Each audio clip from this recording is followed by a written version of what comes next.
రాబోయే ఎన్నికల్లో ఆంధ్రప్రదేశ్లో టీడీపీ, జనసేన, బీజేపీ 3 పార్టీలు కలిసి పొత్తుగా ముందుకు వెళ్తున్నాయి. ఈ నేపథ్యంలో జై స్వరాజ్య వరల్డ్ టీవీ ఎక్స్క్లూజివ్ కవరేజ్ గా ఈ పొత్తుల వల్ల ఎవరికి లాభం, ఎవరికి నష్టం తెలుసుకునే ప్రయత్నంలో ప్రస్తుతం మనము Kakatiya university senior professor doctor Seshu గారు ఉన్నారు. శేషు గారిని అడిగి తెలుసుకుందాం. శేషు గారు, ఇప్పుడు ఏపీ ఎలక్షన్ లో అటు బీజేపీ, టీడీపీ, జనసేన ఈ 3 పార్టీలు పొత్తుగా ముందుకెళ్తున్నాయి. దీనివల్ల ఎవరికి లాభం? జై స్వరాజ్ వరల్డ్ టీవీకి స్వాగతం.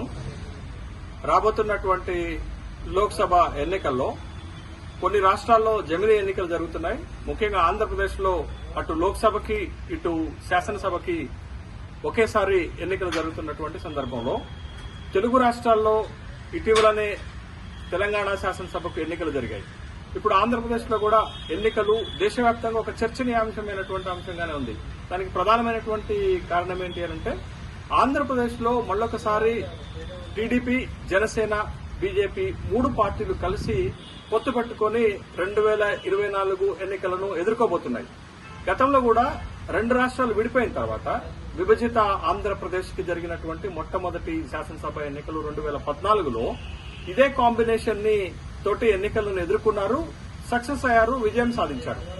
టీడీపీ అధికారంలోకి వచ్చింది. కానీ 2019లో జరిగినటువంటి రెండోసారి జరిగినటువంటి శాసనసభ ఎన్నికల్లో మాత్రం 3 పార్టీలు విడివిడిగా పోటీ చేయడం వలన వైఎస్ఆర్ కాంగ్రెస్ పార్టీ ఒక ల్యాండ్ సైడ్ విక్టరీని సాధించినటువంటి సందర్భం చూసాం. 151 శాసనసభ స్థానాల్లో జయకేతనం ఎగరవేసింది వైఎస్ఆర్ కాంగ్రెస్ పార్టీ 2019 శాసనసభ ఎన్నికల్లో ఆంధ్రప్రదేశ్ లో. అయితే మళ్ళా ఇప్పుడు టీడీపీ, జనసేన, బీజేపీలు కలిసి 3 పార్టీలు కలిసి పోటీ చేస్తున్నటువంటి సందర్భంలో విజయం ఎవరిని వరించబోతుంది అనేటటువంటి చర్చ రాజకీయ వర్గాల్లో పెద్ద ఎత్తున జరుగుతున్నటువంటి సందర్భం ఉంది. అయితే 2014లో లాగానే మళ్ళా కూటమి విజయం సాధిస్తుందా, లేకపోతే అధికార వైఎస్ఆర్ కాంగ్రెస్ పార్టీ రెండోసారి కూడా విజయం సాధించబోతుందా అనేటటువంటి విశ్లేషణలు జరుగుతున్నటువంటి క్రమంలో పొత్తు ఎంత మేరకు సక్సెస్ అవుతుంది అనేది. అయితే 2014 ఎన్నికలకు 2024 శాసనసభ ఎన్నికలకు తేడా ఉంది. ఆ తేడా ఏంటి అంటే 2014 ఎన్నికల్లో జనసేన పార్టీ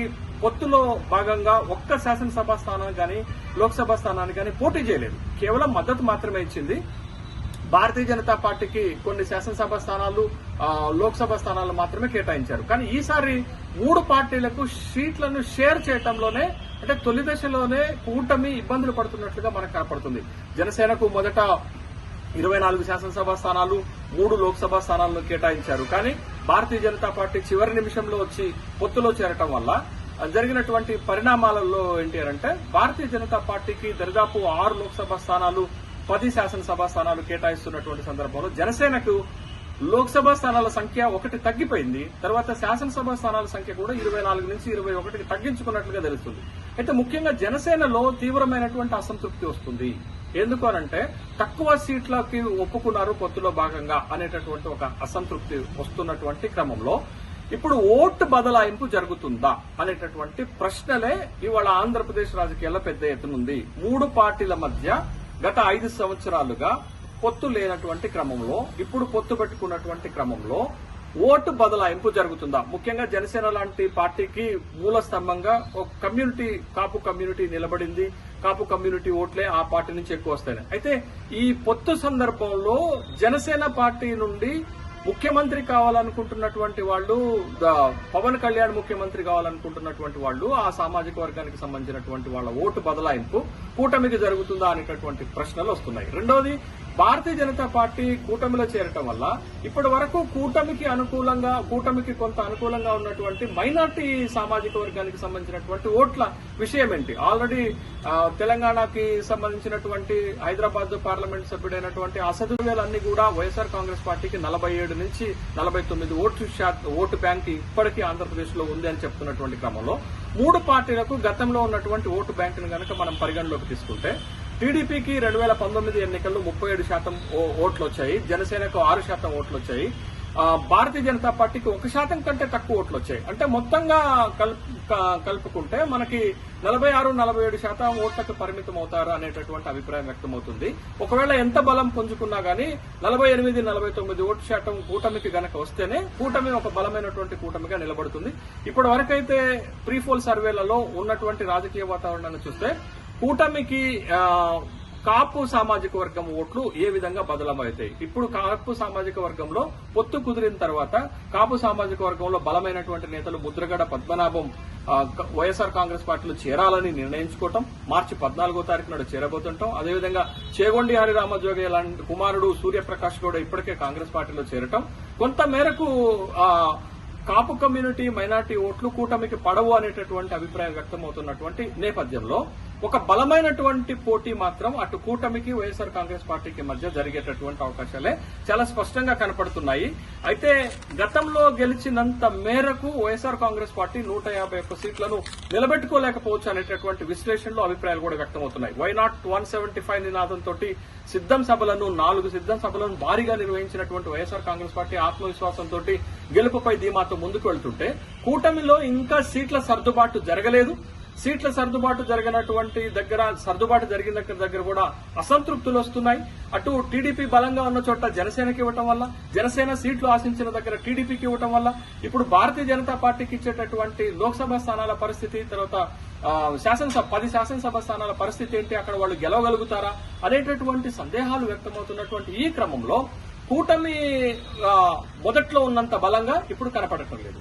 కాబట్టి వైఎస్ఆర్ కాంగ్రెస్ పార్టీ సీట్లు తగ్గుతాయి. ఎంత మేరకు తగ్గుతాయి? కేవలం 88 శాసనసభ స్థానాలు గెలిస్తే ఆంధ్రప్రదేశ్ లో ఆ పార్టీ అధికారంలోకి వస్తుంది.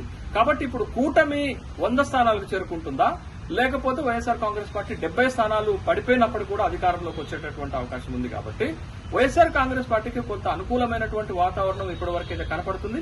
భవిష్యత్తులో కూటమి గనక బలంగా సమన్వయంతో ముందుకు వెళ్లగలిగితే కూటమి వైఎస్ఆర్ కాంగ్రెస్ పార్టీకి గట్టి పోటీని ఇవ్వగలుగుతుంది.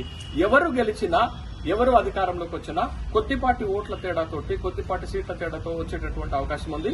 కూటమికి వైఎస్ఆర్ కాంగ్రెస్ పార్టీకి ఈసారి శాసనసభ ఎన్నికల్లో ఆంధ్రప్రదేశ్ లో గట్టి పోటీ నెలకొందున్నటువంటి విశ్లేషణలు అయితే జరుగుతున్నటువంటి క్రమంలో ఎవరు గెలిచినా అది కొద్దిపాటి మెజార్టీతో గెలిచేటటువంటి అవకాశాలు ఉన్నాయి. ఇప్పటికైతే స్మాల్ ఎడ్జ్ వైఎస్ఆర్ కాంగ్రెస్ పార్టీకి ఉన్నట్లుగా జాతీయ ప్రీపోల్ సర్వేలు చెప్తున్నటువంటి క్రమాన్ని చూస్తున్నాం.